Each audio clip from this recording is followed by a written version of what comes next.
या राइट वाला, ऊपरी जो भाग है वह हमें डार्क दिखता है, लेकिन अगर लेफ्ट का सॉइल स्पेसिफिकली देखें तो जहां पानी का सिंचाव होता है, वाटर लॉगिंग होता है, तो वह मिट्टी इस तरह दिखती है जो लेफ्ट साइड में हम लोग देख पा रहे हैं।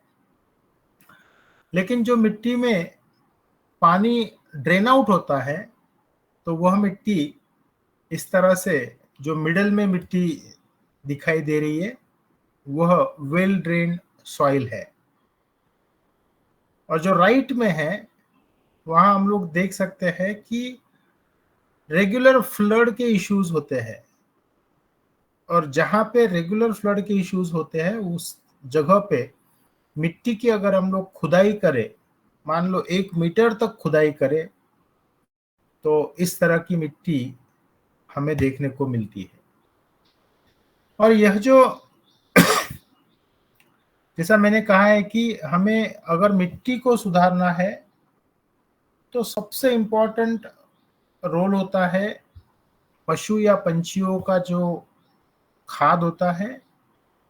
उस खाद की वजह से हमारी मिट्टी में सुधार आ सकता है।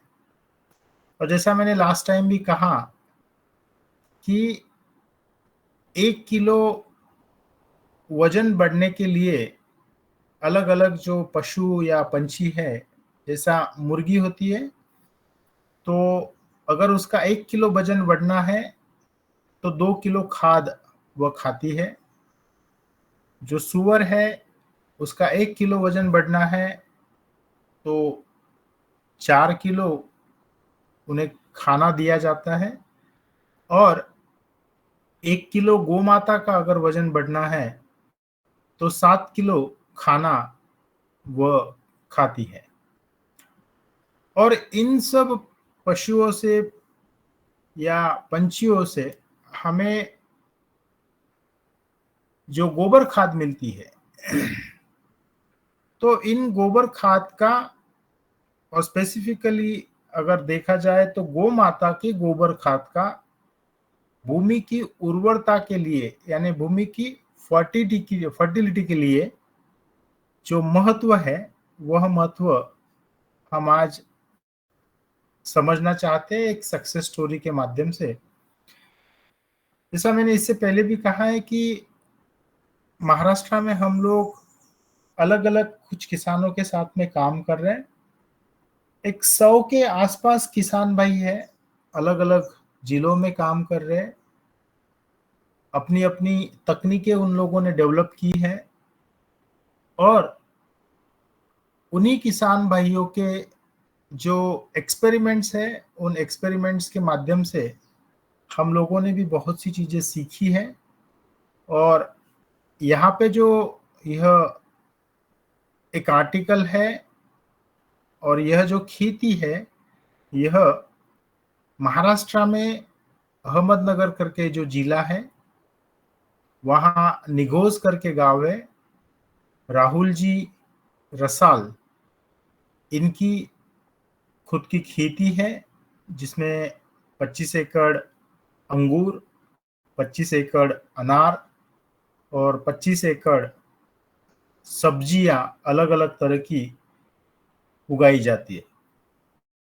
और राहुल जी ने बायोगैस टेक्नोलॉजी और थर्मल डिकम्पोजिशन पे बहुत बड़ा काम किया है। और इनकी अगर एक खासियत बोली जाए तो गौ माता के अलग अलग जो कुछ भी रिसर्च हो रहे हैं दुनिया भर में, तो गौ माता देखने के लिए ब्राजील जैसे देशों में या यूरोपियन कंट्रीज में, अलग अलग देशों में हर साल विजिट करते हैं। और वहाँ से कुछ नई तकनीकें अगर अवेलेबल है तो वह सीख के आते हैं और अपनी खेती में अलग अलग तरह का एक्सपेरिमेंट्स करके रेसिड्यू फ्री अनार, अंगूर या वेजिटेबल इसका एक्सपोर्ट करते हैं। तो आज इनका और एक किसान भाई है, उनका भी सक्सेस स्टोरी हम लोग लेंगे और आने वाले समय में जो प्रैक्टिकली काम किया गया है महाराष्ट्र में, वह सारी चीजें यहाँ रखी जाएंगी। और जैसा मैंने कहा है कि हम लोगों ने शुरुआती दौर में जो 3 अलग-अलग लेबोरेटरीज यानी पूना में, वाशिम में और अहमदनगर में, तो राहुल जी के पास में यही प्रयोगशाला भी है। लेकिन इनके पास में और भी बहुत सी तकनीक है। आने वाले कुछ समय के बाद हम राहुल जी का भी एक चर्चा आप सभी के सामने रखेंगे, ताकि उन्होंने जो अपनी डेवलपमेंट अपने खेतों में किया है और यह जो सक्सेस स्टोरी है वह दिखाने के पीछे एक रीजन यह है कि किसान भाई का क्रॉप कोई भी होवे, पर गोमाता का जो खाद है, गोबर है, गोमूत्र है, दूध है, दही है, इन सभी का अगर हम लोग अच्छी तरह से उपयोग करते हैं तो कोई भी फसल अच्छी तरह से आने में मदद मिलती है। और यहाँ पे स्पेसिफिकली राहुल जी जो काम कर रहे हैं, जैसा कम लागत में केचुआ खाद कैसे बनाना है, यहाँ पे आप देख सकते हो कि बहुत अच्छी तरह से केचुआ खाद या गोबर खाद या फिर बायोगैस के माध्यम से अलग अलग तरह का खाद ये खुद बनाते हैं। और उन खादों का जब उपयोग वह अपने खेतों में करते हैं, यहाँ हम लोग देख सकते हैं कि जो अंगूर की खेती है राहुल जी की, वह बहुत अच्छी तरह से अंगूर का प्रोडक्शन किया जाता है। और यह माना जाता है कि दुनिया में सबसे कठिन अगर कोई क्रॉप है तो वह अंगूर की खेती होती है, क्योंकि अंगूर की फसल में बहुत बड़े पैमाने पे केयर लेके ही काम किया जा सकता है। और अंगूर की फसल अगर अच्छी लेना है तो मिट्टी सुधारना बहुत जरूरी होता है। और इनकी जो खेती की जो विपरीत परिस्थितियां है, यानी राहुल जी के यहाँ जो पानी उपलब्ध है, उस पानी का जो टीडीएस, नॉर्मली हम लोग टीडीएस कहते हैं कि 500 से नीचे होना चाहिए, 500 पीपीएम से नीचे। राहुल जी के यहाँ पे 1500 से 2000 पानी का टीडीएस है। उसके बावजूद इतनी अच्छी तरह से अंगूर की खेती राहुल जी वो फसल लेते हैं। और सबसे इम्पोर्टेंट बात कि मिट्टी का जो क्वालिटी है वह भी अच्छा नहीं है, पानी का क्वालिटी वह भी अच्छा ना होते हुए भी राहुल जी ने जो गौ माता का खाद है उसके भरोसे 25 सालों तक यह अंगूर की खेती, जो अंगूर का बगीचा है, हम चित्र में देख सकते हैं कि यह 25 साल पुराना है। और अगर हम लोग प्राकृतिक खाद देवे, क्योंकि आज जो भी विपरीत परिणाम हम देखते हैं, जो भी चीजें हमें देखने को मिलती है, उसका बेसिक रीजन है कि बड़े पैमाने पे केमिकल फर्टिलाइजर्स का यूजेस हो रहा है। लेकिन अगर प्राकृतिक खाद हम लोग यूज करते हैं तो कोई भी फसल अच्छी तरह से आने में मदद मिलती है। और जैसा यह राहुल जी का 25 साल पुराना अंगूर का बगीचा है, मैं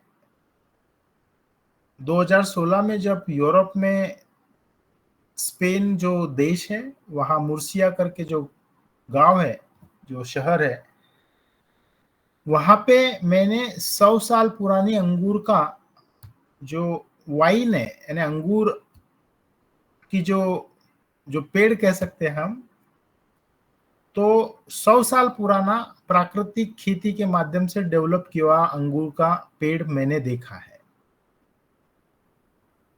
और प्राकृतिक माध्यम से यह सब चीजें बहुत अच्छी तरह से डेवलप होती है।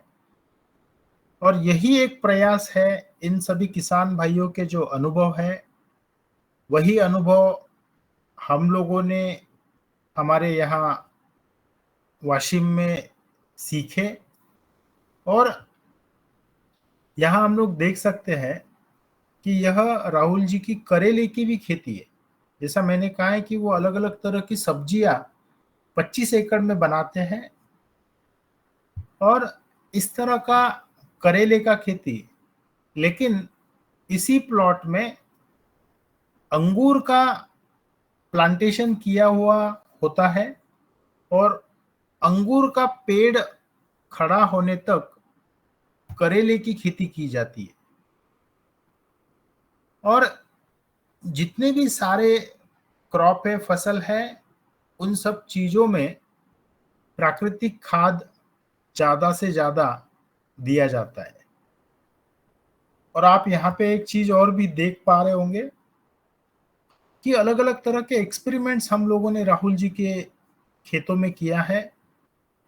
राहुल जी के साथ में 2009 से हम लोग जुड़े हैं।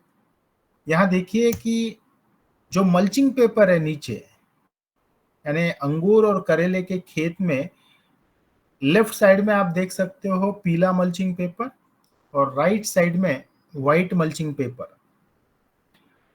ये मल्चिंग पेपर के भी जो सनलाइट का रिफ्लेक्शन होता है, उसके अलग अलग परिणाम देखने को मिलते हैं।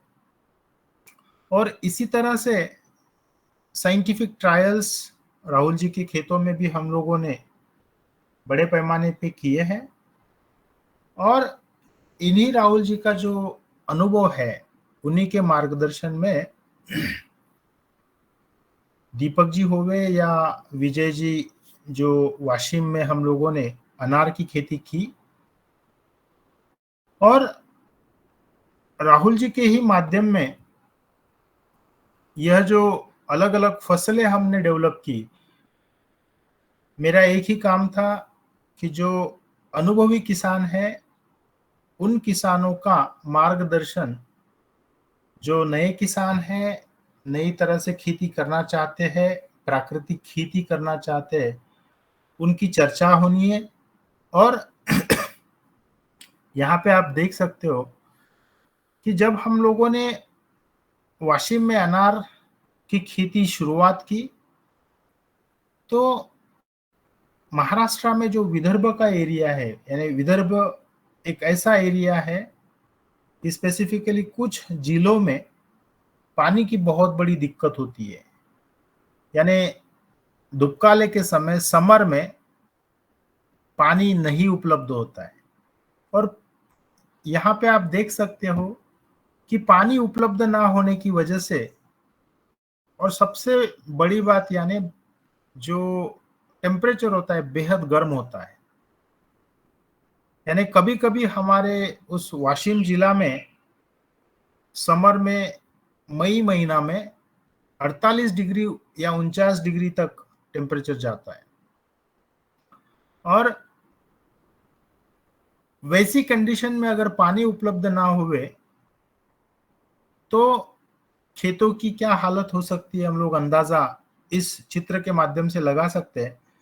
अप्रैल में उस अनार के बगीचे का किस तरह का कंडीशन था, और जून में उस खेत में यानी पत्तियां तक उस अनार के पेड़ पे नहीं बची थी। लेकिन यानी यह जब कंडीशन हुआ था, तो दीपक जी और इन लोगों को ऐसा लगा कि हमें हमारे अनार के पेड़ या अनार का जो बगीचा है वह निकाल देना चाहिए। लेकिन यही इम्पोर्टेंट समय पे जो किसानों का अनुभव होता है, वह अनुभव बहुत काम में आता है। और राहुल जी और हम लोगों ने उसी अनार के बगीचे पे काम किया और आप देख सकते हो कि अनार का बगीचा बिफोर एंड आफ्टर, यानी पहले उसकी कंडीशन क्या थी और बाद में उसकी कंडीशन कैसी हुई। और यहां मैं एक चीज आप सभी को कहना चाहता हूं कि यह जो अनार में हमने एक्सपेरिमेंट शुरुआती दौर में किया, तो हमारे पास में उस समय बायोगैस नहीं था, लेकिन हम लोगों ने जो नवधान आटा की जो स्लरी मैंने आज तक अपने ग्रुप में चर्चा की है, तो नवधान आटा और गोमूत्र की जो स्लरी है, वह स्लरी इस अनार के प्लॉट को दी गई है। हर 10 दिन 15 दिन या हर महीना में एक बार जैसा जमे वैसा वाशिम में हम लोगों ने गोमूत्र की स्लरी इस अनार के बगीचे को दी। और आप देख सकते हो कि जो अनार के पौधे पूरी तरह से सूख गए थे, क्योंकि मेन रीजन तो यही था कि पानी उपलब्ध नहीं था अप्रैल में, और जो समर में टेम्परेचर होता है उसके वजह से पूरी तरह से जो सूखे हुए पौधे थे, सूखे हुए जो पेड़ थे,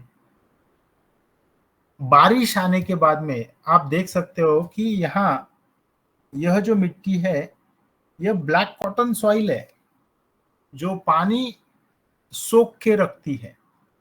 इस पानी के ऊपर से, यानी पहला वाला भी चित्र आप देख सकते हो लेफ्ट साइड का, और राइट साइड वाला भी चित्र आप देख सकते हो कि जब बारिश होती थी उस प्लॉट में 1 महीना तक पानी देने की जरूरत पड़ती नहीं थी, या कभी कभी 1.5 या 2 महीने तक हम पानी ना देवे तो भी चले, ऐसी कंडीशन थी। और नॉर्मली यह भी कहा जाता है कि ब्लैक कॉटन सॉइल में अनार जैसी फसल लेनी नहीं चाहिए, लेकिन यह सब विपरीत परिस्थितियों में भी अनार की फसल अच्छी आने का एक रीजन यह था कि प्राकृतिक खाद इस खेतों में बड़े पैमाने पे यूज किया था, और शुरुआती दौर से प्राकृतिक खाद के भरोसे अगर यह खेत डेवलप हुआ है, उसी वजह से वह पेड़ विपरीत परिस्थिति से भी अच्छी परिस्थितियों में आ चुके थे, और उन्हीं अनार के बगीचों से इस तरह का अनार उसका निर्माण हुआ। कहने का मतलब ये कि अगर हम प्राकृतिक खाद खेतों में यूज करेंगे तो विपरीत परिस्थितियों में भी हमें अच्छी तरह की फसल मिल सकती है। आप देख सकते हो कि अनार का जो क्वालिटी था वह बहुत अच्छा था, लेकिन एक चीज जो हमेशा देखी जाती है, यानी अनार की खेती अच्छे से डेवलप हुई, अनार का प्रोडक्शन अच्छा हुआ, न्यूज़ चैनल पे अलग अलग तरह की न्यूज़ कि हमें अच्छी फसल हुई और इसके अच्छे दाम मिलेंगे, लेकिन यही एक बड़ा प्रॉब्लम जो हर किसान का है कि हम फसल अच्छी सी ले पाते हैं लेकिन उसका दाम मिलता नहीं है। इतने अच्छे क्वालिटी का जो अनार था, उस अनार का सिर्फ 30 रुपया किलो ऐसा रेट मिला। और जैसा मैंने कहा है कि राहुल जी अच्छी तरह से अनार और अंगूर बनाते हैं, उसी तरह वाशिम में भी हम लोगों ने जो अनार डेवलप की है, तो उसमें जिस तरह राहुल जी की मदद होती है उसी तरह ये दादा साहेब पराड़ करके है जिनकी खेती पूना में है। और जैसा मैंने कहा है कि गौ माता का महत्व है, उसी तरह भैंस का महत्व भी है। आने वाले कुछ समय में हम दादा साहेब का भी एक सक्सेस स्टोरी उन्हीं के जुबानी सुनेंगे। और यहाँ आप लोग एक चीज चित्र में आप देख सकते हो कि इनका भी हम लोगों ने एक सक्सेस स्टोरी एग्रोवन करके न्यूज चैनल न्यूज पेपर में हम लोगों ने पब्लिश किया था। और जिस तरह गोमाता का महत्व है उसी तरह भैंस का भी महत्व है। और दादा साहब के यहाँ 150 भैंसे हैं। यानी अगर रियल बायोटेक्नोलॉजी किसी किसान के खेत में देखना है तो हमें दादा साहब का जो खेत है 64 एकड़ खेती है, उसमें 20 एकड़ अनार है। और यह जो सारी खेती है, अनार की होवे, गन्ने की होवे, या थोड़ा बहुत वेजिटेबल करते हैं उसकी खेती होवे, उस खेत में भैंस का जो गोबर खाद है उसका इम्पोर्टेंस हम लोगों ने 2009 से सीखा है। और सबसे बड़ी बात कि 150 जो भैंसे हैं, 50 गौ माताएं हैं, तो उन सभी के लिए स्विमिंग पूल है।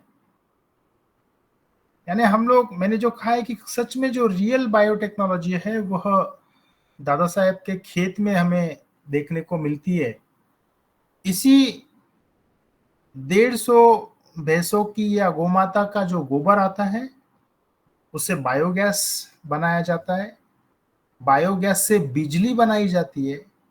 और उस जो बिजली डेवलप होती है उस बिजली के भरोसे 64 एकड़ में जो मोटर होती है पानी की, वो मोटर चलती है। इनके यहाँ गुड़ का प्रोडक्शन होता है क्योंकि गन्ने की खेती है और बाहर से भी गन्ना लेके उस गन्ने से गुड़ का प्रोडक्शन होता है।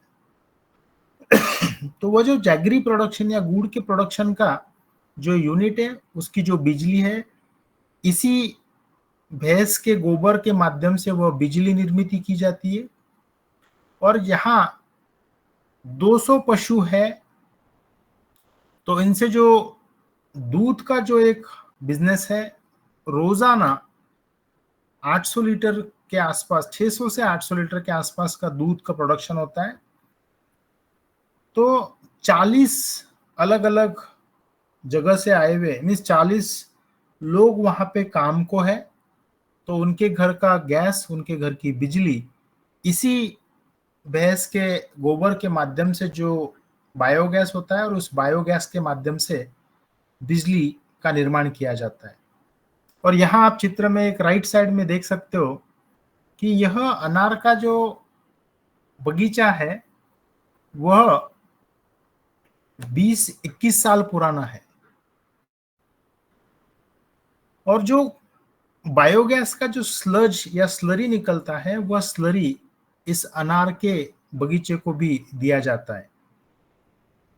और इतनी अच्छी फसल आती है कि आप देख सकते हो उन्हीं दादा साहेब का जो अनार का बगीचा है, इस क्वालिटी का अनार वे निकालते हैं। यहाँ आप देख सकते हो कि आदरणीय तोटावार सर जी, जो हम लोगों के जहाँ जहाँ पे अलग अलग किसानों के साथ में काम चल रहे, शुरुआती दौर में यानी 2021, 2022, 2023 या 3 सालों में कृषि विभाग के माध्यम से जहां जहां भी यह अलग अलग तरह के कार्य चले, उनका रिव्यू हुआ।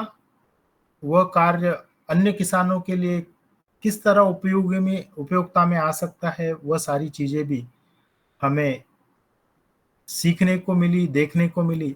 और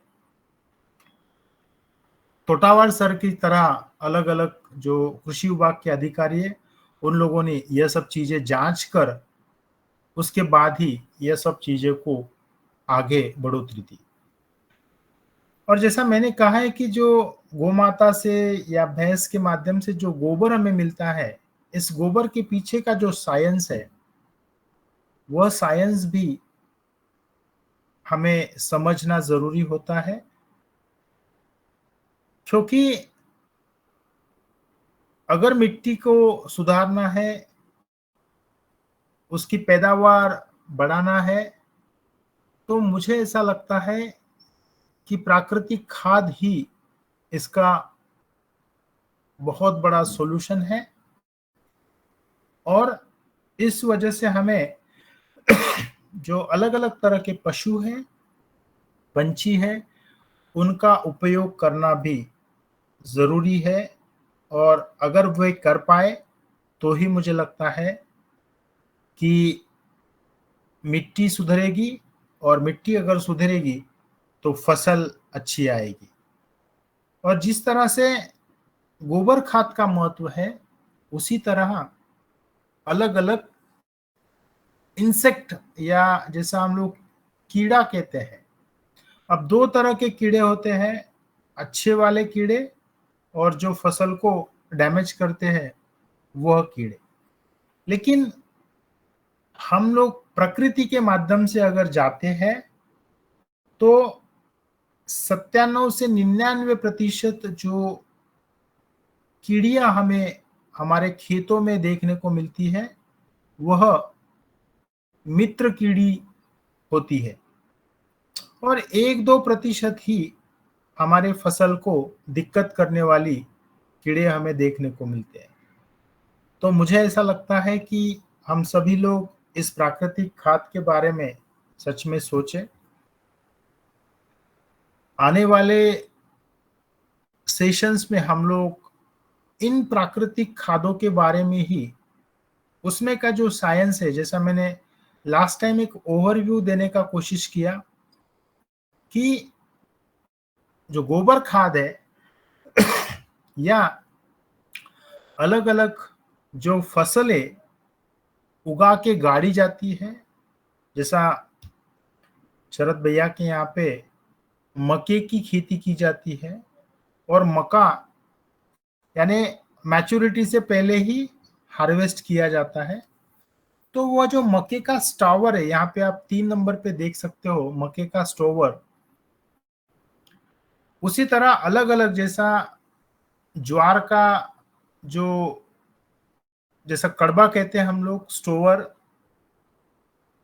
इसी गौ माता को या भैंस को जब खिलाते हैं और उसके माध्यम से जो गोबर आता है, तो मक्के में टोटल ऑर्गेनिक कार्बन कितना है, ज्वार में कितना है, या जो स्ट्रॉ होता है, इन सब चीजों में प्रकृति के माध्यम से नाइट्रोजन, फॉस्फोरस, पोटेशियम और मुख्य ऑर्गेनिक कार्बन उपलब्ध होता है।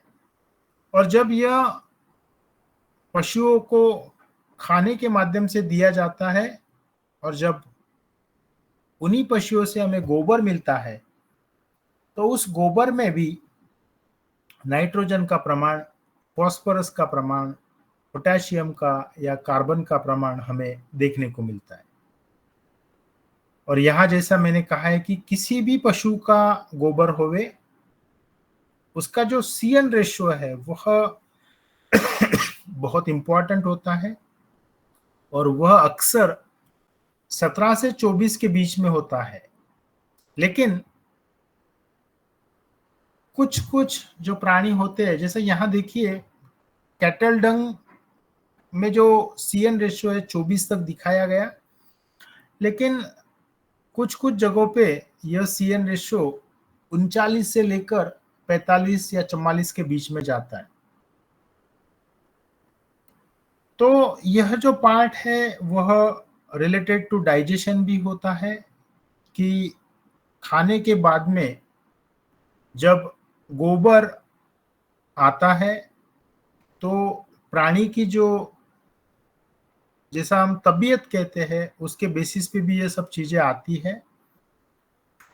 और यहाँ स्पेसिफिकली किसान भाई जो अलग अलग खाद उनके वहाँ जो उपलब्ध होते हैं, जैसा मुर्गी का खाद है, गाय के गोबर का खाद है, हरा चारा है, या जैसा वेस्टर्न महाराष्ट्र में गन्ने की खेती होती है, तो गन्ने का जो चारा है, या प्रेसमड जो शुगर फैक्ट्री से मिलता है, शुगर फैक्ट्री से ही जो बगैस की ऐश यानी जो राख होती है, या गन्ने का जो बगैस है, तो इन सब अलग अलग चीजों में कार्बन की मात्रा और नाइट्रोजन की मात्रा, स्पेसिफिकली कार्बन नाइट्रोजन रेशियो अलग अलग होता है।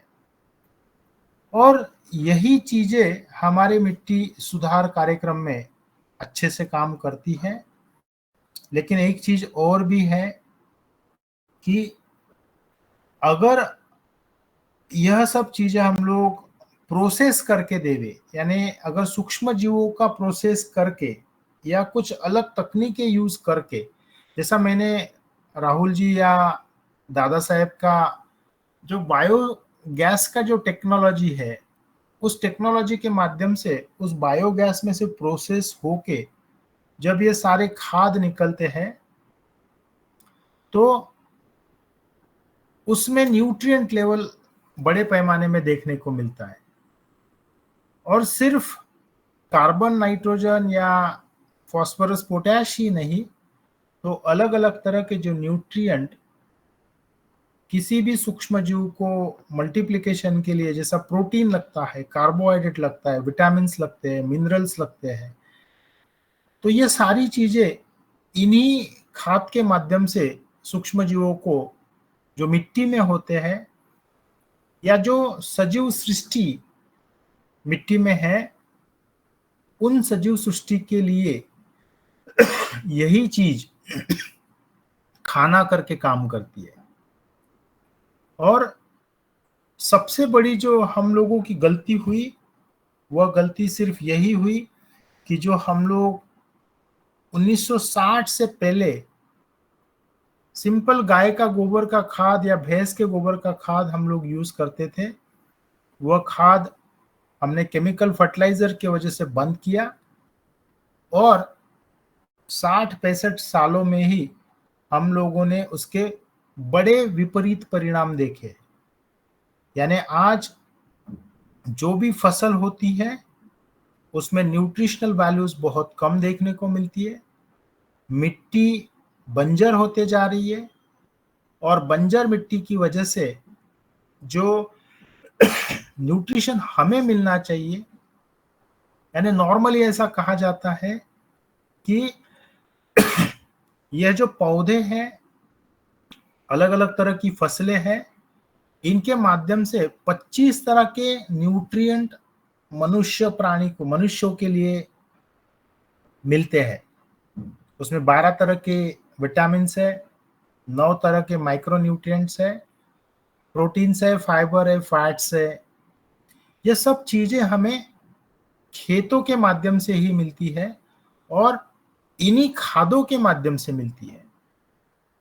तो यह जो न्यूट्रिएंट है वह आज हर फसल में मिलना मुश्किल हो गया। उसका रीजन यह है कि यह जो खाद, मुर्गी खाद होवे, गाय का गोबर होवे, हरा चारा होवे, यह हम लोगों ने डालना बंद किया। और उसके पीछे रीजन भी है कि पशुओं की संख्या कम हो रही है। परसों जब मैं इटारसी आया तो मुनीलाल जी और अपने पतंजलि के बेनीपुरी साहब के माध्यम से एक चीज पता चली कि इटारसी के पास में, और जैसा मुझे ऐसा लगता है कि शरद भैया भी अब उस गांव में काम कर रहे हैं, एक ही गांव में हजारों या लाखों गौ माताएं उस एरिया में आज पाई जाती है। और मुझे ऐसा लगता है कि हमें पशुधन बढ़ोतरी के तरफ ध्यान देना जरूरी है। और एक चीज मात्र हम लोगों ने देखी है कि हम लोगों ने सिर्फ मनुष्य प्राणी का सोचा है, अन्य पशुधन होवे, अन्य सजीव सृष्टि के बारे में हमने सोचा नहीं है। हमने जंगल काटे हैं, हमने खेतियां कम की है, इंफ्रास्ट्रक्चर के नाम पे बोलिए या अलग अलग प्रोग्रेस के नाम पे हम लोगों ने जो किया है वो कहीं ना कहीं गलत है। और यह सब चीजें हमें सोचना जरूरी है। और एक चीज, जैसा जो भी प्राकृतिक खाद हमें उपलब्ध होते हैं, बहुत बार ऐसा लगता है कि उसमें मेनली ऑर्गेनिक मैटर होता है, यानी स्पेसिफिकली कार्बन होता है, ऐसा हम लोगों का समझ है। लेकिन गाय का गोबर हम लोग टेस्ट करेंगे या भैंस का गोबर टेस्ट करेंगे तो हमें कार्बन के साथ में नाइट्रोजन भी मिलता है, और सबसे इंपॉर्टेंट जो चीजें है फास्फोरस और सल्फर। यह जो सल्फर होता है, इस सल्फर की वजह से हमें एंटी फंगल एक्टिविटी मिलने में मदद मिलती है। यानी यहाँ पे एक रेशियो दिया गया है। मान लो अगर 118 किलो अगर गोबर खाद है, 118 किलो, तो उसमें 108 ग्राम तक कार्बन का कंटेंट होता है, 8 किलो तक नाइट्रोजन, 1 किलो स्फुरद और 1 किलो सल्फर होता है। तो यह जो न्यूट्रिएंट है जो मिट्टी में लगते हैं, मिट्टी सुधारने के लिए लगते हैं, पौधों को उनके जड़ के माध्यम से लेना होता है, तो यह सब प्राकृतिक खादों में होते हैं। सिर्फ यह जो प्रमाण है कम ज्यादा उस पशु की, प्राणी की जो तबीयत है उसके बेसिस पे भी डिसाइड होता है। वहाँ का वातावरण कैसा है, वहाँ का पानी कैसा है, इन सब चीजों पे डिपेंड होता है। और एक चीज जो देखी गई है कि जब तक कोई भी खाद हो, गोबर खाद हो, मुर्गी खाद हो, या जैसा बकरी खाद हो, तो इन खाद में जब तक CN ratio, carbon nitrogen ratio जब तक 24 नहीं होता है, 24 नहीं होता है, तब तक सूक्ष्म जीवों का बढ़ना मुश्किल होता है। और यही एक फैक्टर है कि हमें जो भी गोबर खाद देना है उसे प्रोसेस करके देना है, और जो भी हरी घास हम खाद करके यूज करते हैं, खेतों में डालते हैं, तो उनका प्रोसेस होना जरूरी होता है, ताकि जो मिट्टी में सूक्ष्म जीव है, अन्य सजीव है, उनको वह खाना अच्छी तरह से मिले। बाकी की चीजें हम लोग अगली कक्षा में लेंगे, लेकिन मैं एक थोड़ा फास्ट यहाँ पे कुछ चीजें अगले 2-3 मिनट में खत्म करने का कोशिश करता हूँ। कि जो गोबर खाद होता है जिसमें नाइट्रोजन, फास्फोरस, पोटैश के साथ में जैसा कार्बन भी होता है, उसी गोबर खाद में हमें अलग अलग सूक्ष्म जीव मिलते हैं। ट्राइकोडर्मा है, एक्टिनोमाइसेट है, अलग अलग तरह के बैक्टीरिया है, और फ्रेश काउडंग, और 1 साल पुराना या 6 महीना पुराना गोबर खाद, उसमें भी किस तरह से सूक्ष्म जीवों की संख्या बदलती है, ये चीजें आने वाली कक्षा में हम लोग सीखेंगे। उसी गोमाता के गोबर में हमें बैसिलस मिलता है।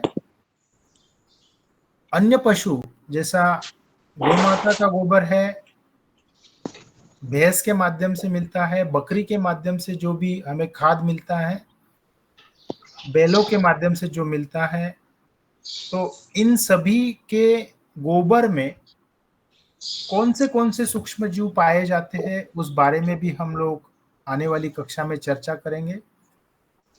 और जब गोबर खाद से हम केचुआ खाद बनाते हैं, तो पहले दिन से 3 महीना तक अलग अलग कौन से सूक्ष्म जीव उसमें पाए जाते हैं, उस बारे में भी हम लोग चर्चा करेंगे। और जो अलग अलग पौधों का यूज होता है खाद बनाने में, यहाँ हम लोग देखते हैं कि जो स्ट्रॉ है, अलग अलग फसल के माध्यम से स्ट्रॉ मिलती है। नारायण जी आपका म्यूट कर लीजिए। और उस स्ट्रॉ के माध्यम से हमें सिलिकॉन कैसे मिलता है, प्रेसिपिटेटेड सिलिकॉन या सिलिका पाउडर कैसे मिलता है। और कहने का मतलब साइंटिफिक वे से हम लोग फसल में से सिलिकॉन निकाल सकते हैं।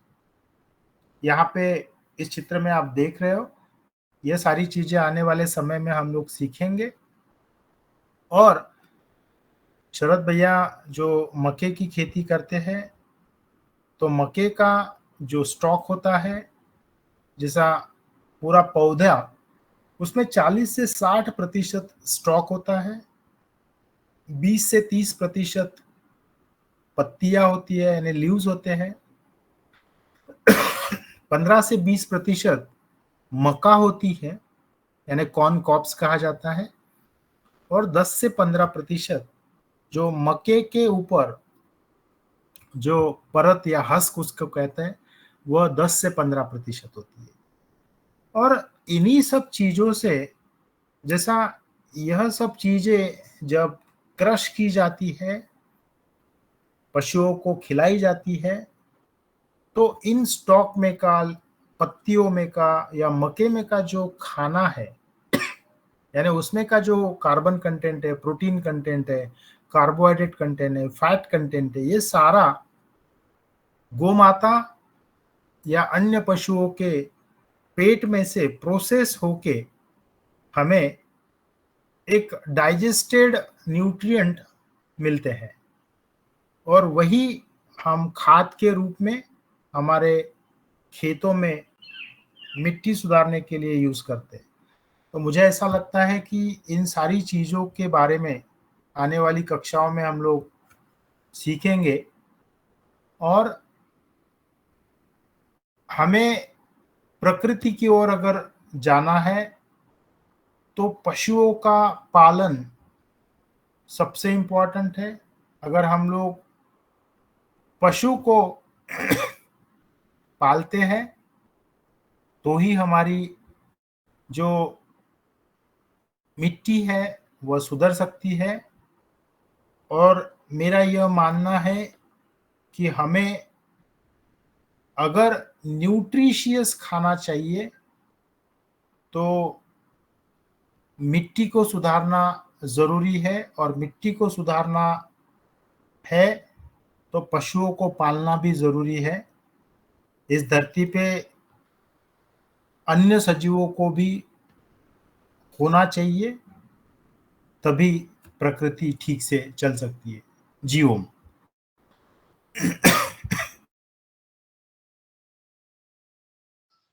जी और तो सर बहुत बहुत बहुत अच्छा सर। धन्यवाद। आज आपने, चलिए बोले भैया। दादू को म्यूट करूं। ये संतोष जी, जी ये आपने जो खेती में जो नवधान आटा और जो गौमूत्र का जो प्रयोग बताया अनार की खेती पर, उसका क्या रेशो रहता है 1 एकड़ में? जैसे अपने लिए डालना हो तो कितना नवधान आटा लगेगा और कितना गौमूत्र लगेगा? इसमें जैसा हम लोग 5 किलो आटा, 5 किलो गुड़ और 5 लीटर गोमूत्र या 5 लीटर छाछ, ऐसा एक प्रमाण है। उसका एक स्लाइड भी है हम लोग, या आप अगर रमेश जी मेहरा से वह स्लाइड ले लोगे तो जी जी नवधान आटा कैसे बनाना है, उसमें गेहूं कितना किलो है, सारी चीजें दी है। जी आदरणीय रमेश जी मेहरा के माध्यम से आप वो ले सकते हो, या शरद भैया है, या ग्रुप में बहुत से लोग हैं जिन्हें जी वह जी नवधान आटा कैसे करना है वह पता है। जी जी ठीक ठीक सर। जी सर, बहुत अच्छा। आप ले लीजिएगा बाद में। मैं हैंड्रेज हैं तुलीराम जी को बुलाता हूँ, फिर रामकृष्ण भैया को। धन्यवाद शरद भैया, सदन को प्रणाम। डॉक्टर साहब एक बात क्लियर नहीं हो पा रही मेरे को, जो आपने CN रेशियो कहा है, तो जैसे आपने गाय का गोबर का कहा है 17 से 24, मेरा मतलब ये है कि 17 किलो से 24 किलो के बीच में 1 किलो नाइट्रोजन मिलेगा क्या? थोड़ा सा क्लियर करें प्लीज। नहीं, यहाँ पे कार्बन नाइट्रोजन रेशियो जब निकलता है तो कार्बन, मान लो जैसा जो पहली वाली जो स्लाइड थी, 50% के आसपास कार्बन का कंटेंट जाता है, 50%, और उसमें नाइट्रोजन मान लो 1%, 1.5%, 2% ऐसा होता है। तो CN रेशियो का मतलब होता है कि जो कार्बन कंटेंट है उसको आप डिवाइड करना है नाइट्रोजन से।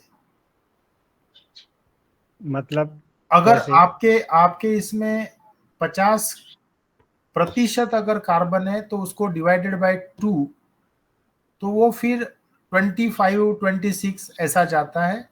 लेकिन यह जो चीज है, जैसा 17 से 24 ये जो एक एवरेज दिया गया है, उसका रीजन होता है कि उस गौ माता की या पशु की जो तबीयत है, उसको जो पानी मिलता है उसके माध्यम से भी यह CN रेशियो चेंज होता है। क्योंकि हमने कुछ लेक्चर्स में देखा है कि जो पानी हम गौ माता को पिलाते हैं, उस पानी में नाइट्रोजन की जो मात्रा है, नॉर्मली ऐसा कहा है, ऐसा दिखाया गया है कि जो गंगा नदी है, उस गंगा नदी में जो नाइट्रोजन की प्रमाण, जो गंगा नदी का जो पानी होता है, उस पानी में नाइट्रोजन 1 ppm से कम होना चाहिए, जो इरिगेशन के लिए हम लोग यूज करते हैं। लेकिन आज के 24 साल पहले नाइट्रोजन की मात्रा 3.79 ppm हो चुकी थी, यानी ऑलमोस्ट 4 गुना नाइट्रोजन का प्रमाण बढ़ा था। और हर जगह की जो नदियां हैं, उनकी परिस्थिति इसी तरह है। आज आप कहीं का भी पानी का स्रोत देख लीजिए, पानी का स्रोत खराब हुआ है, और वह जो नाइट्रोजन का कंटेंट भी कम ज्यादा होता है। उस वजह से कार्बन नाइट्रोजन का रेशियो भी चेंजेस हमें देखने को मिलते हैं। पर ऐसा कहा जाता है कि वह 17 से 24 के बीच में अगर होवे, और स्पेसिफिकली 24 के पास में होवे, तो वह हमारे सूक्ष्म जीव जो मिट्टी में होते हैं, उनके बढ़ोतरी के लिए, उनके मल्टीप्लिकेशन के लिए बहुत अच्छा होता है। और सिंपल कार्बन नाइट्रोजन रेशियो अगर देखें तो जितना कार्बन है उसको सिर्फ आपको डिवाइड करना है नाइट्रोजन से, और जो फिगर आएगा उसको कार्बन नाइट्रोजन रेशियो कहा जाता है।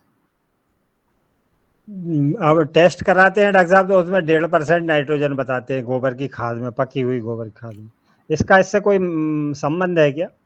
क्योंकि अगर नाइट्रोजन, मान लो जैसा अभी देखिए, कार्बन कंटेंट 45 से 50% के बीच में जाता है, और वह अगर 45 से 50 है, और उसमें अगर नाइट्रोजन आपकी 2 के जगह 1.5 भी आ जाती है, तो डिवाइडेड बाय 2 या डिवाइडेड बाय 1.5, तो हमारा रेशियो गड़बड़ता है।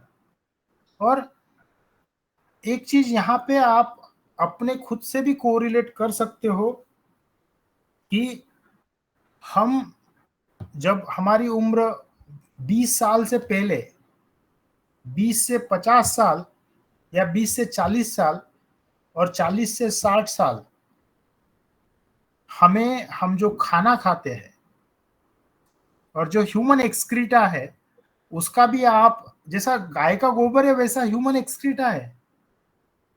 तो कुछ पर्टिकुलर उम्र में हम कुछ चीजें डाइजेस्ट कर पाते हैं, लेकिन कुछ समय के बाद में हम लोगों का डाइजेशन भी गड़बड़ाता है।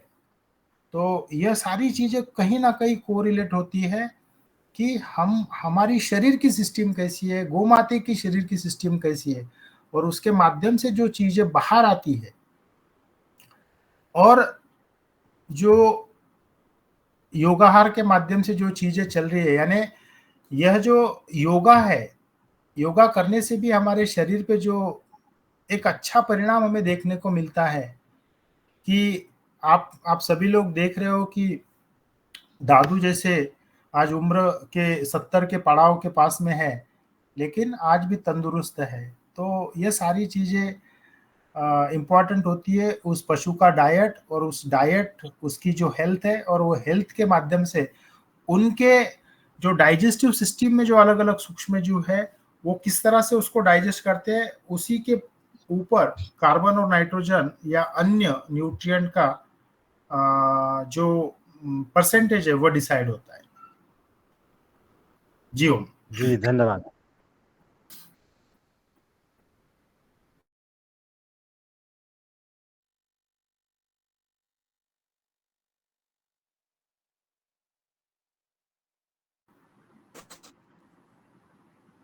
जी ओम। रघुवंशी जी, आप आए और प्रश्न करें। आदरणीय आइए रामकृष्ण जी।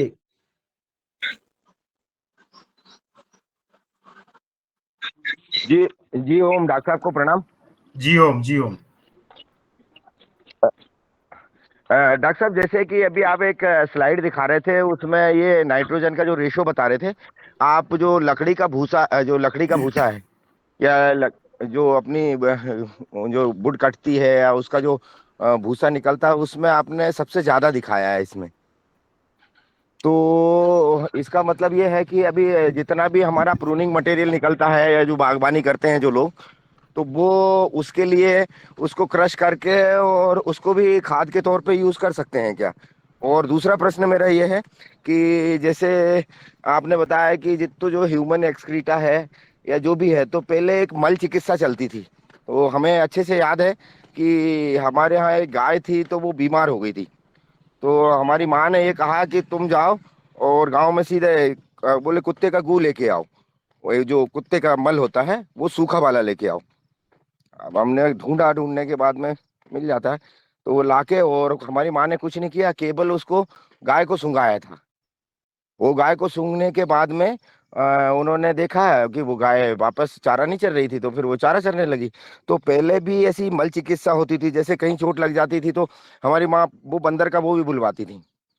बंदर का सूखा हुआ एक्सक्रीटा मल मिल जाए तो उसको जला के और उसके साथ में मिला के उस घाव पे लगा दिया जाता था, तो वो ठीक हो जाता था। तो ये एक्सक्रीटा में जैसे आपने बताया कि अंदर जाके प्रोसेस होता है, तो वही मेरा अब पहला प्रश्न ये था कि वो जो लकड़ी में जो बुरादा निकलता है, तो क्या वो ये सभी खादों से बहुत ज्यादा पावरफुल होता है? हमने टेस्ट तो नहीं कराया उसका। जी ओम। एक्चुअली ये जो लकड़ी का भूसा है, जो 700-800 तक उसका CN रेशो जाता है, तो ये बात सही है। और जैसा हम लोग ये जो प्रूनिंग का जो मटेरियल नीचे गिरता है, तो हमारे यहाँ एक प्रैक्टिस है कि हम लोग उसे जैसा अनार के दो लाइन है, तो बीच में जो पड़ता है प्रूनिंग का मटेरियल, हम उसमें वहाँ पे चॉपिंग करके उसका जमीन में ही गाड़ देते हैं। और उसका धीरे धीरे, लेकिन जैसा मैंने कहा है कि यह जो CN रेशियो है, जब तक 24 नहीं आता है, जो 800 है उसका 24 आने के लिए समय लगता है। और मैंने लास्ट कुछ लेक्चर में एक चीज कही थी कि जो पथरीला कोयला होता है, जैसा हम काला कोलसा कहते हैं, तो उसका कंप्लीट डिग्रेडेशन होने के लिए हजारों साल लगते हैं। उसी तरह यह जो प्रूनिंग का किया हुआ जो मटेरियल है, वो जो नीचे गाड़ा जाता है चॉपिंग करके, तो उसे एक पर्टिकुलर समय लगता है। और रघुवंशी जी, आपने ही एक सवाल इससे पहले भी एक चर्चा में किया था कि ह्यूमन एक्सक्रीटा से भी खाद बनती है। तो जैसे गाय के गोबर का कन्वर्शन केचुआ खाद के माध्यम से 3 महीना लगता है, तो ह्यूमन एक्सक्रीटा भी, यानी ऑस्ट्रेलिया में कुछ कंपनियां हैं जो ह्यूमन एक्सक्रीटा का कन्वर्शन करती है खाद में, लेकिन ह्यूमन एक्सक्रीटा कन्वर्ट करने के लिए कम से कम 3 साल का समय लगता है, कम से कम 3 साल का समय।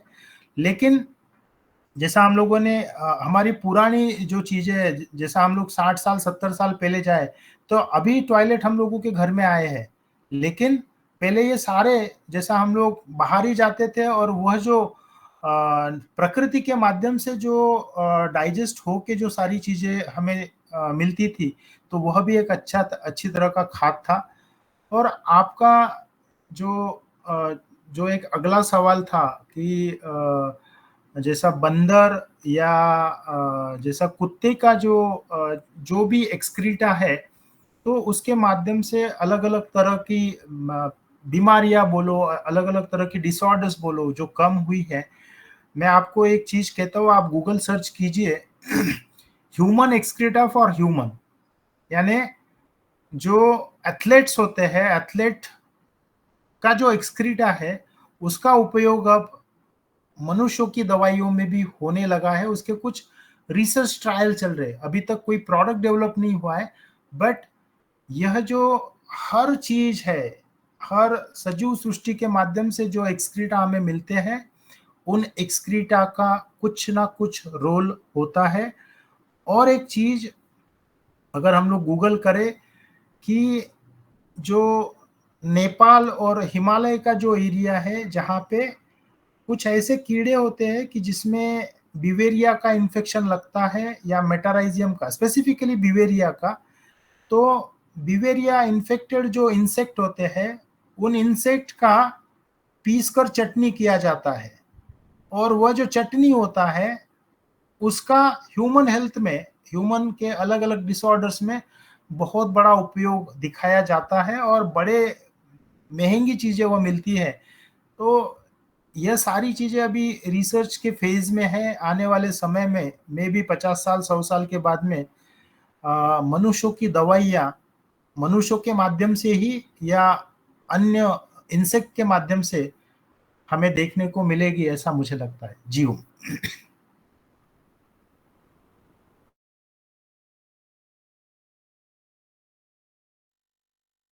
जी सर, बहुत अच्छा। और अब अनिल जी का हैंड रेज है, मैं अनिल सर जी को बुलाता जी ओम। सदन को प्रणाम। चौहान सर को सादर प्रणाम। चौहान सर ने अभी बताया कि शुगर केन का जो मेन्योर है, तो हमारे यहाँ चीनी फैक्ट्री है, उससे जाके क्या माने किस तरह का उसका मेन्योर लेके आने पर हमारे खेत के लिए फायदेमंद होगा। जी ओम। शुगर फैक्ट्री से हमें प्रेस मड मिलता है। शुगर फैक्ट्री से हमें जो बगैस का ऐश होता है, यानी वो बगैस वहीं पे जलाया जाता है, और उसकी जो राख होती है वह राख, ये दो चीजें हमें बहुत अच्छी तरह से खेतों में मिट्टी के सुधार के लिए उपयुक्त होती है। तो आप प्रेसमड और जो बगैस का जो ऐश है, ये दो चीजें आप ला के ट्राई कर सकते हो, और वह बहुत सस्ती होती है, कोई महंगा ज़्यादा नहीं होता है। और अगर आपके पास में आसपास में शुगर फैक्ट्री है, मान लो 10-15 किलोमीटर में, तो मुझे ऐसा लगता है कि वह खाद आप यूज करें।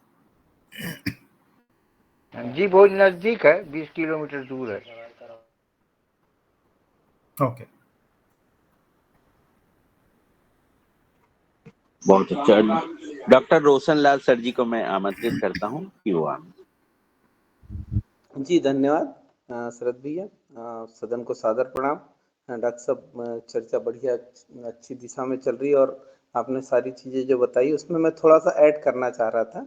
जो CN रेशियो की हम बात कर रहे थे, तो जो कार्बन नाइट्रोजन रेशियो होता है, ये जैसे अब जितना नाइट्रोजन का रेशियो बढ़ेगा, मतलब नाइट्रोजन ज़्यादा होगी, तो उसमें हमारा जो डिकम्पोजिशन रेट ज़्यादा होगा, क्योंकि जो भी कोई माइक्रो ऑर्गेनिज्म होता है उसको नाइट्रोजन और कार्बन दोनों की आवश्यकता होती है। पर जैसे भी हमारा नाइट्रोजन बढ़ता है तो ये डिकम्पोजिशन फास्ट होगा, पर एक लेवल पे जाके ये वहाँ पे स्टेबल हो जाएगा। जैसे हम कार्बन जहाँ एकदम ज़्यादा बढ़ जाएगा तो वहाँ पे भी वो रुक जाएगा। तो हम सड़ाने के लिए भी जो बोलते हैं, डिकम्पोजिशन की जो बात करते हैं, उसमें हम जो जैसे ये लकड़ी का बुरादा और ये जितने मटेरियल है, इनमें सेलुलोज ज़्यादा होता है। तो सेलुलोज ज़्यादा होता है, प्रोटीन वाला जो पोर्शन होता है इसमें कम होता है, तो यहाँ पे नाइट्रोजन जो है वो कम होता है। इसके कारण इसमें डिकम्पोजिशन रेट जो होता है स्लो होता है, और जो लकड़ी और मजबूत हो जाती है, जैसे सागौन की लकड़ी और जो दूसरी लकड़ियाँ होती है, तो इनमें वो सेलुलोज और कड़ा हो जाता है, और वहाँ पे नाइट्रोजन का परसेंटेज और कम हो जाता है, तो इनको हम कई सालों तक स्टोर करके रख सकते हैं। तो ये जो मतलब CN रेशियो है इस तरह से भी काम करता है, और माइक्रो ऑर्गेनिज्म को भी वो सपोर्ट करता है। दूसरा जो प्लांट में भी है CN रेशियो, अगर जैसे हम कुकर बिट्स में बोलते हैं कि अगर हमारा CN रेशियो 14:1 है, तो उससे जैसे हम CN रेशियो कम करते जाएंगे तो हमारा मेल फ्लावर ज़्यादा आएंगे, और CN रेशियो बढ़ाते जाएंगे, 14 से ऊपर ले जाएंगे तो एक फीमेल फ्लावर ज़्यादा आएंगे। तो इसमें भी ये प्लांट में भी जो है, मतलब नाइट्रोजन अगर आपका बढ़ेगा प्लांट में, तो आप में आपके पौधों में वनस्पतिक वृद्धि ज़्यादा होगी, और जैसे ही आपका कार्बन रेशियो बढ़ेगा इन प्लांट, तो आपकी जो रिप्रोडक्टिव ग्रोथ है वो ज़्यादा होगी। तो ये भी काम करता है, और ये सारी चीज़ें हमारे जो प्रोडक्शन सिस्टम है इसको, इस पर भी मतलब जो सोर्स सिंक रिलेशनशिप कहा जाता है प्लांट में, उसको सीधे सीधे प्रभावित करती है। जी ओम। हाँ सर, एक्चुअली आपने जो कहा है कि वह भी बहुत इम्पोर्टेंट है। और जैसा हम लोगों का स्पेसिफिकली यहाँ अनार में हमें फीमेल फ्लावर की जो ज़रूरत होती है, ये कार्बन नाइट्रोजन का उसमें जो रेशियो है वह बहुत इम्पोर्टेंट होता है। और इसी वजह से जो मुर्गी खाद है, यानी मुर्गी खाद का जो CN रेशियो है वह 5 के करीब जाता है। तो इसलिए कभी-कभी कोई फसल में मुर्गी खाद ज़्यादा पैमाने पे ना डालें, ऐसा कहा जाता है। उसका बेसिक रीज़न वह नाइट्रोजन लेवल उसमें ज़्यादा होता है और फिर वो फ्रूटिंग और इस चीज़ों में कभी-कभी दिक्कत हो सकती है। जी ओम।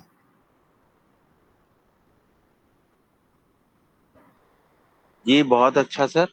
अब मैं पवन सर जी को बुलाता हूँ, पवन सर जी आमे और इसमें जी नमस्कार। आज की कक्षा बहुत बढ़िया तरीके से चल रही है। मैंने अभी लिंक भी डाल दिया है चैट बॉक्स में। अभी तक के जितने भी डॉक्टर चौहान के लेक्चर्स हैं उसका लिंक है। तो जो भी हमारे साथी उनको पुराना उसको देखना चाहते हैं तो वो लेक्चर वाइज उसका अनुसरण कर सकते हैं, उसको देख सकते हैं, उसको सुन सकते हैं और फिर अपने प्रश्न लेकर के आएंगे तो फिर बहुत बढ़िया तरीके से हमारा संवाद जारी रहेगा। जैसा कि आज डॉक्टर संतोष चौहान ने पुनः बताया है कि हमें इस प्रकृति के प्रत्येक प्राणी के बारे में सोचते हुए अपने कार्य को करना है, जिसमें खेती भी सम्मिलित है, जिसमें हमारी बाकी दिनचर्या भी सम्मिलित है। तो हम इस प्राणियों के बारे में सोचते हुए और कार्य करने का जब प्रयास करते हैं तो निश्चित रूप से हमें बहुत सारे अनुभव देखने को मिलते हैं। बहुत सारी चीज़ों को हम नया जान पाते हैं, नई चीज़ें हमारे सामने निकल के आती हैं।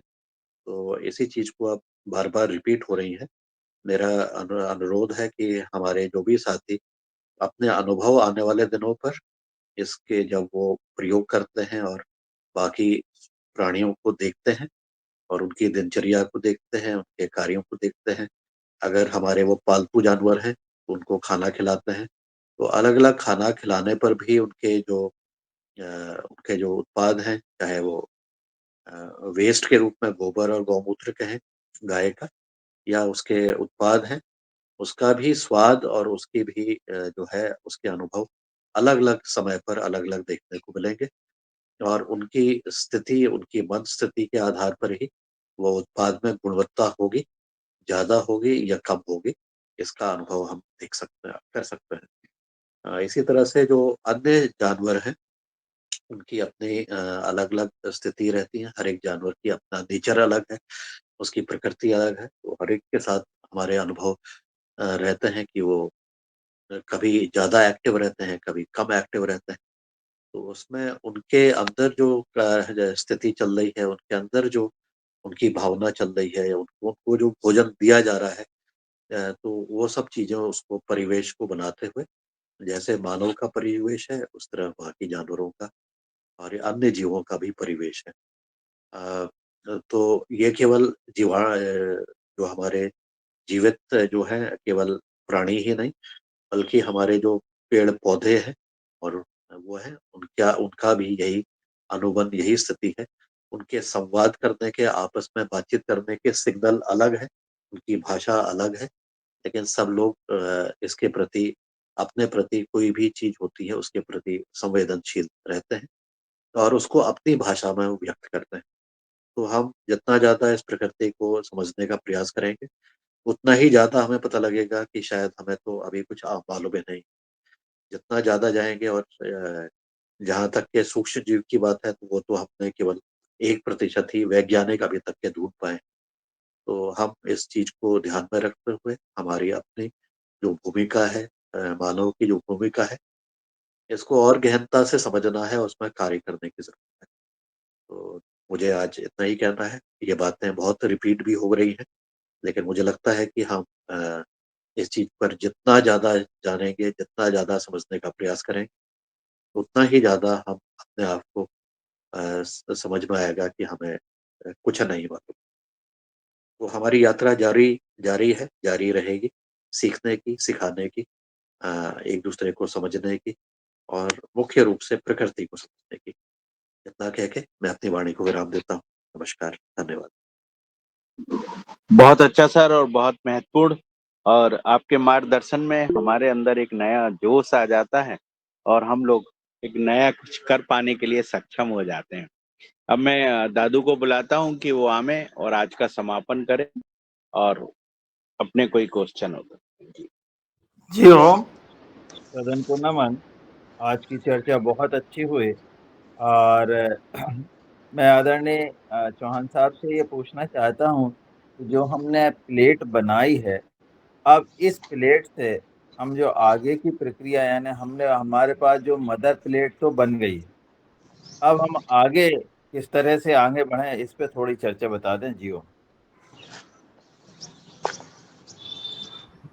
वह जो मदर कल्चर की जो प्लेट्स है, उन प्लेट से आप जो सप्ताधान आटा, एफएम मीडिया, इसके माध्यम से आप ट्राइको तो बनाइए, लेकिन जैसा आप इन सब जो ट्राइकोडर्मा आपका उस डिब्बे में तैयार होगा, उसका आप गोबर खाद में भी मल्टीप्लिकेशन करके, जो भी खाद आपके पास में अवेलेबल है उसमें आप उसे मल्टीप्लाई करना शुरू कीजिए। और मुझे ऐसा लगता है कि जितने ज़्यादा पैमाने पे यह चीज़ें हम लोग मल्टीप्लाई करेंगे तो फसल के लिए उतना ही उपयुक्त तो होगा। और जैसा अभी आने वाली जो फसल है, मान लो गेहूँ है या जो भी फसल आनी है, उन सब फसलों को ये जो नवधान आटा की स्लरी है, वो स्लरी आप जितने अलग-अलग तरीके से बनाना चाहो वो बनावे। जैसा मैंने कहा है कि नवधान आटा में ही हम चावल का प्रमाण यूज़ करके, ज़्यादा यूज़ करके या बाजरे का ज़्यादा प्रमाण यूज़ करके हमें वह सब कंसोर्शिया डेवलप करना चाहिए। तो अलग-अलग तरह की जो स्लरियाँ है, वह बनाना इस ट्राइकोडर्मा के माध्यम से आप शुरू कीजिए। बचाइए वहां में सब आखे हो थोड़ी कहीं ऐसा ही करा डिस्टर्बेंस हो रहा है। गोबर भी डरे नहीं डरा है। अब माटी और के टेस्ट डरे, अब माटी में नहीं बना ला। ये बंद करिए इनको। करिए रितेश जी सर। तो वह स्लरिया या कंसोर्शिया ज़्यादा से ज़्यादा बनावे और उसका उपयोग आने वाली फसलों में, जैसा अभी गेहूँ आएगा, बाद में मूँग है, तो मूँग की भी स्लरी आप अभी से बना के रख सकते हो। आपके पास में कुछ अलग तरह के मेटाबोलाइट उसमें जनरेट होते हैं, तो यही ट्राइकोडर्मा का यूज़ करके अलग-अलग तरह की स्लरियाँ ज़्यादा से ज़्यादा बननी चाहिए। और सिर्फ ट्राइकोडर्मा ही नहीं, तो आप जो लास्ट टाइम बीवेरिया के जो एक्सपेरिमेंट किए हो, मेट्राइजियम के किए हो, शोडोमोनास का है, तो इन सब की स्लरियाँ बना के रखिए और गोबर खाद के माध्यम से हो, जहाँ पे ड्रिप इरिगेशन है उसके माध्यम से बोलो या फ्लड इरिगेशन के माध्यम से आप उसका उपयोग शुरू कीजिए। जी सर चना हमारे यहाँ बहुत ज्यादा बोया जाता है, तो चना के लिए कुछ स्पेशल हो तो बताएं। चना के लिए स्पेसिफिकली ये ट्राइकोडर्मा का जो स्लरी है वो छिड़काव में से आप यूज कीजिए। और अगर आप फ्लड इरिगेशन 1 या 2 बार देते हो या स्प्रिंकलर के माध्यम, स्पेसिफिकली फ्लड इरिगेशन अगर दिया जावे, तो उस समय यह जो कंसोर्शिया है ट्राइकोडर्मा का, और उसके साथ में आप छाछ का भी कंसोर्शिया बनाइए। यानी सिर्फ ट्राइकोडर्मा के जगह पे छाछ 5 लीटर यूज करके वो कंसोर्शिया बनावे और छाछ का और ट्राइकोडर्मा का दोनों देते समय मिक्स करके देवे। यानी जब देना है उसी समय मिक्स करना है और देना है। और 1 एकड़ में जहाँ पे, जैसा ये चने में सबसे बड़ा प्रॉब्लम आता है विल्टिंग का, यानी फसल सूख जाती है, तो सूखने का प्रमाण अगर ज़्यादा हुए तो 40 लीटर जो ट्राइकोडर्मा का कंसोर्शिया है और 40 लीटर जो छाछ का कंसोर्शिया है, उस दोनों को मिक्स करें और आप देवें। और यह कंसोर्शिया अगर बहुत सालों से दिक्कत है विल्टिंग की, तो आप 100-100 लीटर भी शुरुआती जो पानी देते हो, जैसा आपने बीज बोया और उसके बाद में जो पानी दिया जाता है, उस पानी के साथ में 100 लीटर छाछ का और 100 लीटर ट्राइकोडर्मा का जो कंसोर्शिया है वह 1 एकड़ में आप दीजिए। जी ओम। जी बहुत अच्छा सर। और इसका जो जादू एक उसका जो छिड़काव होता है, छिड़काव मात्र सिर्फ एक बार ही करना है, क्योंकि अगर छिड़काव अगर इस कंसोर्शिया का हम 2 बार या 3 बार करें तो हमें वो चने का जो यानी चने की मात्रा कम होती है, सिर्फ फसल बढ़ती जाती है। तो छिड़काव एक बार करें और सॉइल एप्लीकेशन से जो पानी जाता है उसमें अगर आप छाछ और ट्राइको का कंसोर्शिया दो तो विल्टिंग का प्रॉब्लम डेफिनेटली कम होता है और कीड़ा भी कम लगता है, जो हेलिकोवर्पा का अटैक होता है वह भी कम होता है। जी हो। बहुत अच्छा सर। अब एक यादव जी, VS यादव जी हैं, मैं उन्हें भी आमंत्रित करता हूं, उनका भी हैंड रेस हुआ है। इसके बाद समापन दादू जी आप कर दीजिए। नमन को सादर प्रणाम सर। मेरा क्वेश्चन संतोष सर से है। संतोष सर, जो लकड़ी का बुरादा है, उस बुरादे को डायरेक्ट जैसे मैं बागवानी कर रहा हूँ तो उसमें डाला जा सकता है, और लकड़ी का बुरादा जो है वो जांटी एक खेजड़ी पेड़ होता है, आपने अभी कभी राजस्थान में सुना हो, तो खेजड़ी का मैक्सिमम मिलता है, इसको यूज़ कैसा किया जाए, पहला क्वेश्चन तो ये है। दूसरा, लास्ट मीटिंग के अंदर मैंने रिक्वेस्ट किया था लैब की ट्रेनिंग के लिए, तो पर्टिकुलर किसको मैं अप्रोच करूं, मेरे को कोई कांटेक्ट नंबर मिले ताकि एटलीस्ट मैं अपना रिजर्वेशन आने और जाने का करवा पाऊं। जी सर। ओके, जो लकड़ी का जो भूसा है उसका जो CN रेशियो हमने कहा है कि 700-800 तक जाता है, तो डायरेक्ट भूसा ना यूज करें। जैसा हम लोग गोबर खाद को भी 1 साल तक उसको डाइजेस्ट करके ही हम लोग यूज करते थे, तो ये जो लकड़ी का भूसा है अगर डायरेक्टली डाला जावे तो इंसेक्ट अटैक बढ़ जाता है, स्पेसिफिकली जो बोरर के प्रॉब्लम्स है वो बढ़ जाते हैं। यानी हमारे यहाँ जो वाइट ग्रब करके जो इंसेक्ट है उसका अटैक बढ़ता है, या अलग अलग तरह के जो बोर करने वाले जो इंसेक्ट होते हैं उनका अटैक बढ़ने का चांसेस होता है। तो डायरेक्ट भूसा कोई भी यूज ना करे, उसे प्रोसेस करे। लेकिन जैसा मैंने कहा है कि इन सब चीज़ों को प्रोसेस करने का एक समय होता है और वह समय लंबा होता है, यानी कभी कभी 1 साल से भी ज़्यादा उसे प्रोसेस करने में समय लग जाता है। तो प्रोसेस कीजिए और उसके बाद में ही, क्योंकि उसका CN रेशियो हमें कहीं ना कहीं 24 तक लाना होता है डाइजेशन करके, और उसके बाद आप यूज कर सकते हो। और जो आपको ट्रेनिंग के बारे में जो नंबर है आपको, मुझे ऐसा लगता है कि वसुंधरा में आपका नंबर ऐड किया है क्या? नहीं है सर, वसुंधरा में नहीं है। तो आपको जिन्होंने भी इस ग्रुप में ऐड किया है तो आप उनसे रमेश चंद्र जी मेहराजा का नंबर लीजिए या शरद भैया का नंबर लीजिए, और आप उन्हें उनके माध्यम से, दीपक जी है जो वाशिम के हैं, उनसे कांटेक्ट करके आपको डेट और ये सारी चीज़ें पता चलेगी। लेकिन होपफुली हम लोग दिसंबर का प्लानिंग कर रहे, दिसंबर में अपना ये मीटिंग होगा, क्योंकि सबको फिर समय भी मिल जाए और रिजर्वेशन में दिक्कत ना आवे। होपफुली दिसंबर में होगा। डेट मैं खुद ही आपको आने वाले 15 दिनों में डेट फाइनल करके बता दूंगा। जी सर, मेरे दोनों क्वेश्चन का आपका जवाब नंबर मिल गया है। चेक बॉक्स में डाल दीजिए आप, आपका नंबर, तो आपका नंबर हम लोग ऐड कर देंगे। दिनेश सर हो तो सर इनका नंबर अपने वसुंधरा में जोड़ दें। सर मुझे जो इंट्रोड्यूस किया है वो अजीत के सिन्हा ने किया है, सर जी नागपुर जी से जी, हैं। सिन्हा सर भी नंबर हमारे ग्रुप में डाल देंगे, तो बहुत अच्छा। जी सर। मैंने भी मेरा नंबर शेयर किया है। आप यादव जी आप मुझे व्हाट्सअप कर दो तो मैं आपको दीपक जी का नंबर दे दूंगा।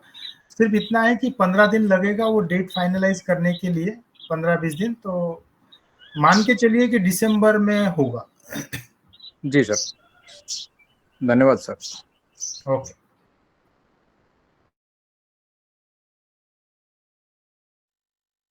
जी दादू समापन कर दीजिए। इस नंबर पे भेजते हैं, ऐड कर देंगे। अच्छा गणेश जी